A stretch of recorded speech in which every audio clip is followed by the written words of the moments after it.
Hey everyone! Today is a new patch day. 0.2.0 launches, which is very exciting. It doesn't have everything that the roadmap said, but apparently per Discord, we're going to have a new roadmap soon. And honestly, I'm not too surprised. They hired a new art director. There's a lot of stuff happening behind the scenes that means that I think there's a lot of improvement that is going to make its way into the patch that we're not going to see because it's not going to show for a little bit later.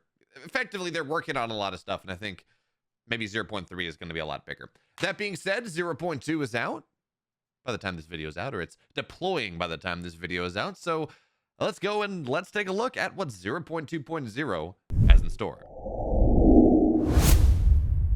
All right, so 0.2.0 launches roughly when this video comes out. If it's not out yet, wait on a second. If it's been out for a while you're watching the video after it went live. So thanks for coming in late.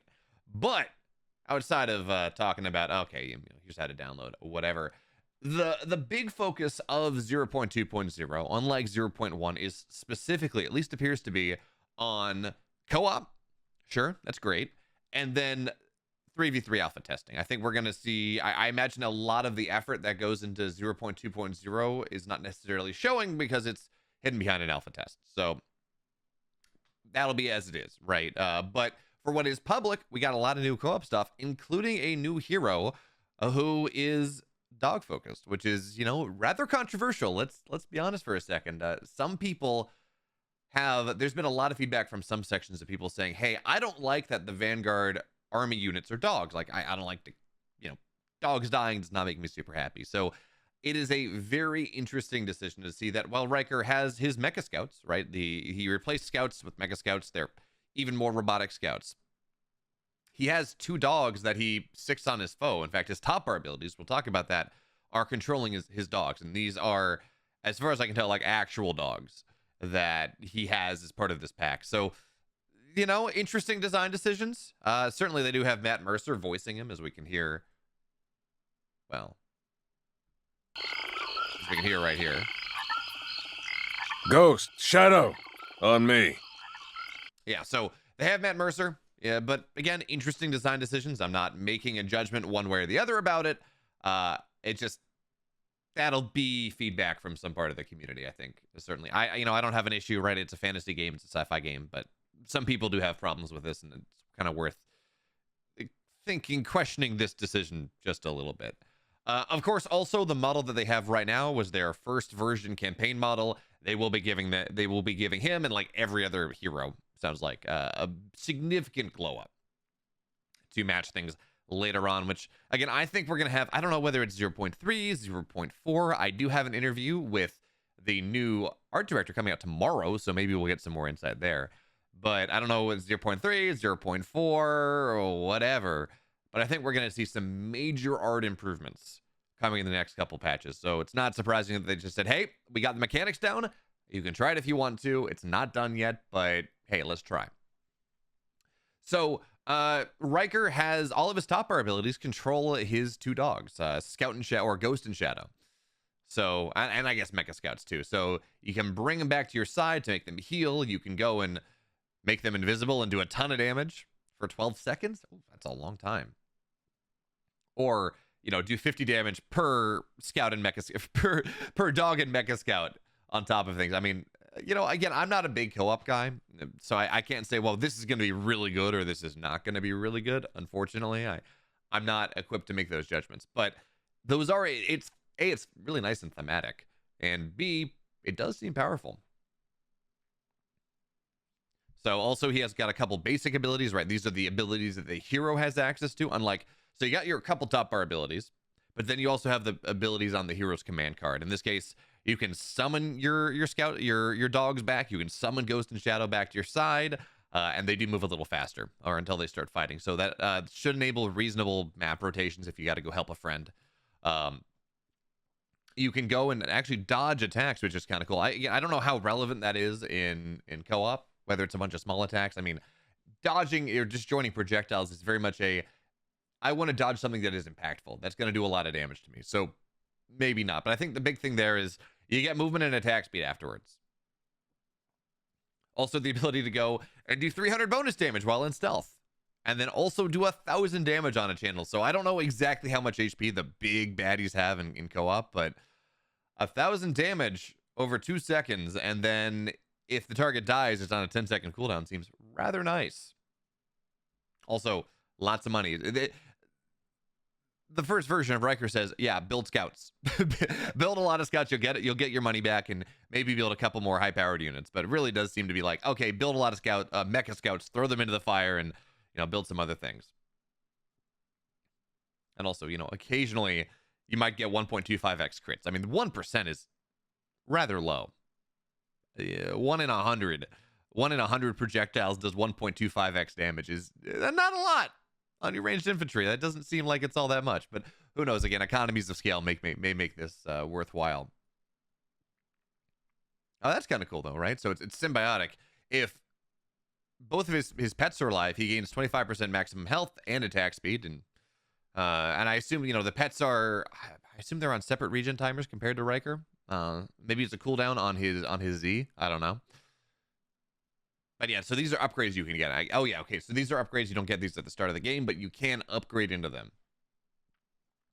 So if you're out of combat and you're rotating, you get pretty much all your health back.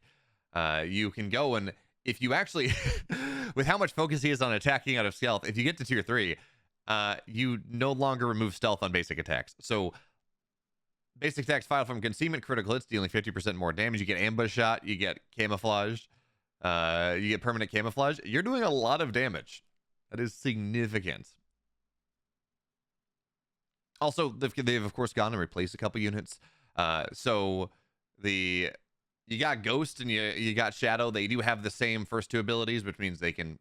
I mean, these are scouts, right? They can sense enemies under fog of war and detect stealth. That means that Hound Raider is a scout thing. You should be used to that if you're playing any of the game modes. You gain 50% movement speed and plus 100% damage. So it's kind of a, well, dog latches on, dog takes you down. But what they do each have one different ability on their third ability, which Ghost is a ghost. Like, all right, scout unit.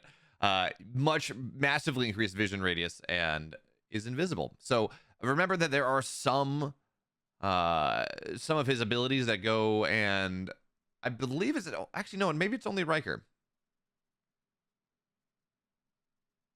I guess it's only Ryker that benefit from attacks from passive. But anyways, you can scout out with Ghost. It will be invisible, have detection, and have massive radius. Meanwhile, Shadow gives you a little bit more crowd control. So I guess pacifies means they're just not going to try to attack. I guess it disarms them kind of, and they silences for 1 second, and all damage is increased by 30% for 20 seconds. Yeah, you're going to be able to hit some sick combos with the Death Howl and some other things going on, especially with this Rocketeer. So these are the upgrades, of course, that they can get. But they have explosive. Well, actually, no. Maybe these are not upgrades. I'm not sure. Maybe you have to upgrade these. Maybe not. Maybe these are just default. Anyways, they fire rockets, which is pretty fun. The unit's ranged attacks explode on impact. You hit Death Howl. They're doing 30% more splash damage. You get some of your upgrades going. You put them all in concealment. Yeah, you have a lot of burst potential on this co-op hero. Also, they replaced the Hedgehog with a Outrunner, which is a tank that you can put things in. So you put things in, you take them out, they're 25% faster. Okay, so this is an upgrade. These are upgrades because I guess the default cargo of the Outrunner is 4. You get the upgrade, it goes to 6. I guess that's how that works. Because of course this has replaced the Hedgehog. So I guess you don't start with explosive rounds. This is a lot of upgrades. Maybe some of them are, some are not. I don't know. We'll find out in game. Eventually, we will find out in game. But also, yeah, if you put more infantry units inside, your tank fires more, but they are a little slower. Like, I can't imagine this is an upgrade. So I'm not. Some of these feel like upgrades. Some of these read like they're just default parts of the unit. I'm not sure. Also, they replaced scouts with mecha scouts, which means they have throat rip, and yeah, they got pupper sense, right? The scout radar, but also you get more money back. And they can repair each other. So again, it seems like the way you're going to be playing this is you're going to have a lot of mecha scouts, and you're going to maybe buttress the early game with that, and then move into like an outrunner Rocketeer type of idea. deploy the Rocketeers, get their big burst going, run away, something like that. Also, effectively, you can build atlases as defensive structures. That's fun. I'm assuming that's how that works. Also, new gear, which of course, you do have to level your hero up a decent amount to take access to the gear, but you can build double scouts or mecha scouts. That's not bad. Workers are unharassable. Remember, overcharge used to give workers 100 HP when they just would not die. That is 3 times that. The one damage is about a third, roughly 1/3 damage when you take that. So it really, they're not gonna, by default, you're not gonna be harassed. Your bases are gonna be very safe with Leave Us Alone. So much cheaper Therium is a man, depending on what hero you're playing. 50% cheaper Therium cost is a big deal. Also, this one is just, thematic, absolutely to Ryker. Also, they've gone and raised co-op heroes levels 16 to 20.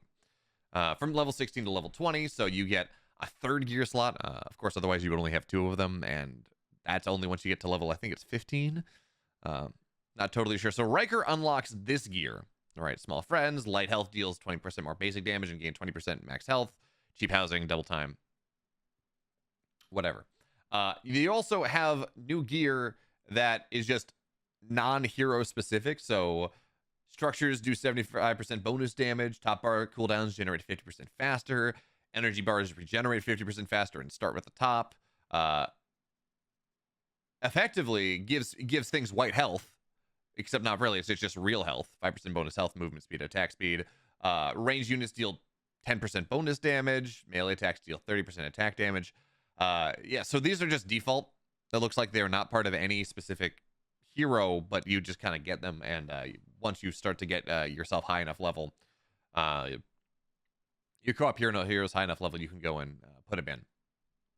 Also, it looks like, okay, so the different heroes are getting stat buffs as they get a higher level as a result of that. So that's that.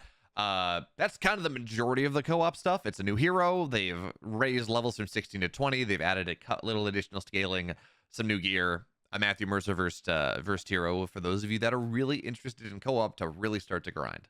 I'm actually excited to try some of this stuff. I really haven't played a lot of co-op. Maybe after, man, it's gonna be hard to stream because with Christmas coming up, but I don't know, maybe in the new year we do some, after Stormgate Sundays, we play some community co-op stuff. That might be fun.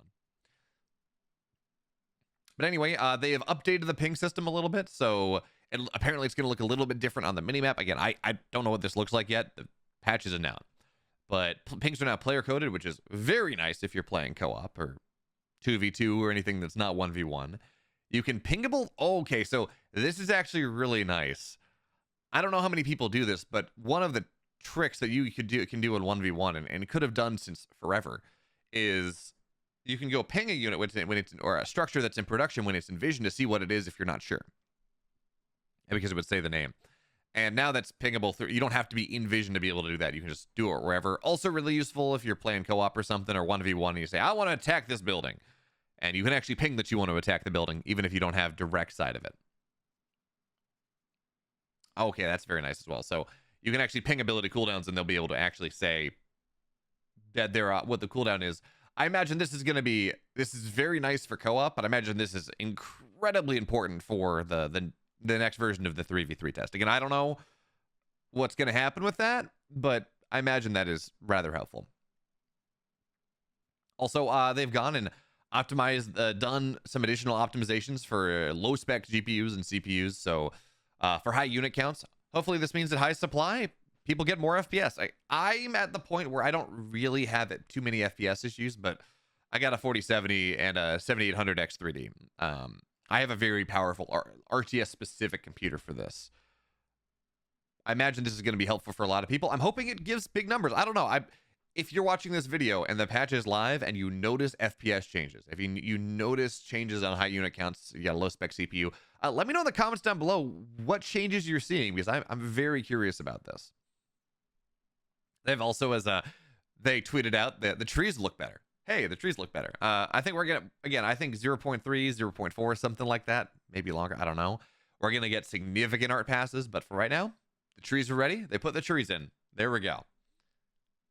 And then in general, things are going to go and dissipate gracefully. So like if you have a speed buff, right, on your units, it's not going to go on off. It's going to go probably just look a little bit better. Again, these are things that I think this one line is belying the impact. I think some of these lines are belying the impact that they're going to have graphically, in terms of just how the effects look and how good they look. And remember, this is not me being on copium. Frost Giant does not tend to put every change in the patch notes. We had vastly buffed, changed passive effects, right? So speed buff, health, anti-armor, those different effects added in 0.1.3 or 0.1.4. And that was not the patch notes. We just logged in and we're like, oh, this looks better now. Okay. They've also gone and fixed an issue where Hornet side effects are not tied to the volume mixer, which, thank you. I was expecting a big sound pass, to be totally honest. Per the what's the word? Per the roadmap that they had up, they said, yes, sound improvements by popular demand 0.2. I was expecting a big sound pass. I guess that's not ready yet, but they do have some fixes to sound. Say Hornet sound effects are not tied to the volume mixer. The loud crickets on certain maps have been quieted. So this is not fixing sound mixing. Unfortunately not. I was kind of hoping that we would get that in 0.2, but, you know, small steps. Apparently, if you're paused, enter or swap between windowed and full screen. I've never experienced this. I assume this is a campaign thing. More you know. All right, so you can go do some DLSS stuff. I'm not smart enough to properly understand what this means. Fix a certain issue where certain visual effects would not play for a player if that player didn't have vision of the center of the target. It's okay. So if you don't see the saber, you're not going to see the splash effect of the saber. If you didn't see like the dead center of the saber, I'm assuming that's maybe it's if the saber couldn't see the center of the target, then the visual effect would not play. Regardless, you can see the saber now. You can see the T-beam of the saber for now, and then tabbing issues. I'm not sure what those were, but hey, they're fixed. Also, new art for some of the gear. Unique icon art in the UI menu. Unique icon art. Pit crew art is now consistent between. So it looks like it's a lot of kind of icon improvements. Medic footsteps are no longer massively loud. Reap the Harvest, a little bit of a change on the Wars' audio. Okay, so a couple audio fixes on co-op. I don't know that any of this impacts 1v1 or campaign. I think these are just co-op units. But some more audio changes, certainly some more video changes. And, ooh, this is actually really nice. So, Inflame Imps will no longer overkill targets with its attack, which means if you A-move the Flame Imps, they're not going to go and, like, all going to bomb on one target and then kill it 5 times over. They're going to spread themselves out a little bit more. This is a sneaky buff, at least for lower levels. At higher levels, you're actually targeting, but at lower levels, this is a sneaky buff here. This might make Inflame Imps even better than they already are, and we are seeing a reasonable amount of Flaming Imp play, at least from players like Theory, once you get into the mid and late game, pretty much in all matchups, is I'm going to get the upgrade. If I'm going to lose the imp, I'd rather go and have it kill something, right? So, a couple graphical improvements on high command. The Morph Core is no longer able to push things out of the map-bounded camera range. That's a good thank you. Madtex can no longer cast Nanoswarm on non-mechanical units when set to autocast. I didn't even realize they were doing that, but yeah. That's a good idea. Fixed an issue where Atlases would not gain bonus range from Veterancy when they morphed between modes. I didn't notice this, but that makes a lot of sense, actually. I think there were some times where I'm like, yeah, this Atlas is maybe not firing as long as it should have. Unloading a unit from a transport will no longer cause them to be animated. That's what was happening. Oh, man, this was so annoying. Because I do use automated control groups, and I would go and drop a Harbinger down, and I'm like, I thought I removed my gaunts from the control group. And I thought it was just a skill issue, but apparently this was a bug, so thank you. That makes me very happy. Okay, this was just annoying. So you'd have to go and you'd have to swap from versus to co-op or something and go back and to get your button back, and that was just a little annoying. Glad they fixed this. And then I could have sworn we had this change in the last patch too. Vectors continue to be buggy. They continue to work on fixing them. Also, a bunch of changes to Ruination. So you can actually click on the flowers. Chickens no longer appear as enemies on the minimap. A new lighting pass, so it's not going to be giga dark, but hopefully still look good. Because I think a dark map is cool. It just was really hard to see some things. Fixed some clipping issues where ground units were experiencing with the center of the map ramp walls. Awesome. And apparently there were some audio dead zones. So now you should be able to hear sounds and music and ambiance much more.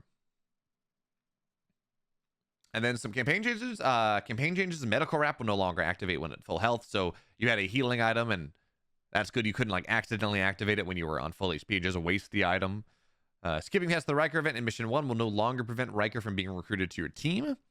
I don't know. I feel like that could have been thematic. I don't know. Fix an issue in Mission 4 where structures could be built on, around, or even in the drill. Sure.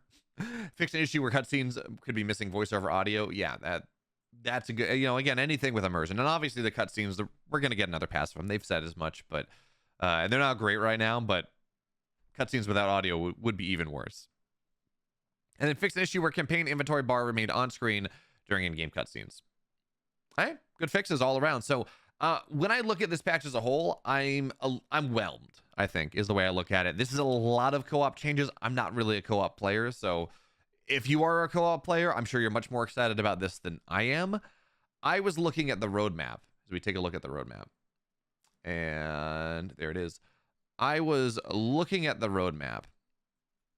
And what I wanted, I said, okay, more audio improvements. We got some audio improvements was what I was looking at. That was the like, if we get anything, I want to see audio improvements. That's what I care about, because they have delivered, I assume, more mayhem testing. That's private. But we're getting a new hero. They've made some improvements to the gear system. Technically, there are audio improvements, but let's be real. Fixing some audio bugs are not improvements to the audio system. That is fixing bugs, right? That is not what I think. That is not making the mixing better. That is not doing all those things. But who knows? That may just not be in the patch notes or not properly reflected in the patch notes. I don't know. Because we do have some performance optimizations.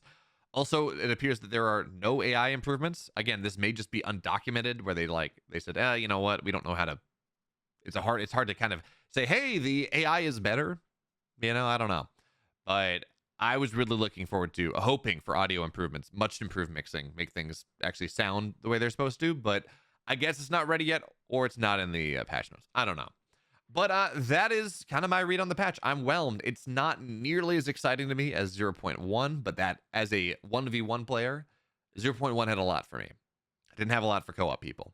So now that there's a co-op patch, I'm sure the co-op people are much happier than the 1v1 people. That's kind of how it goes. So, but those are my thoughts. What do you think about the patch? Do you like it? Do you not like it? Is there something you want to see in the future that you would like to see? Now, if you're just going to say, hey, why are you doing this? It's a dead game.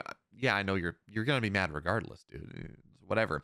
Also, I will have an interview with the new art director with some new art tomorrow. So that's going to be very exciting. We'll put that out when it's ready. That's an interview with Alan Dilling tomorrow. So, of course, if you don't want to miss that and you want to make sure you get your hands on more streamed, more cast StarCraft stuff, or Stormgate stuff, excuse me, make sure to go sub to the channel on YouTube, follow me on Twitch, and I'll catch you next time. See you then.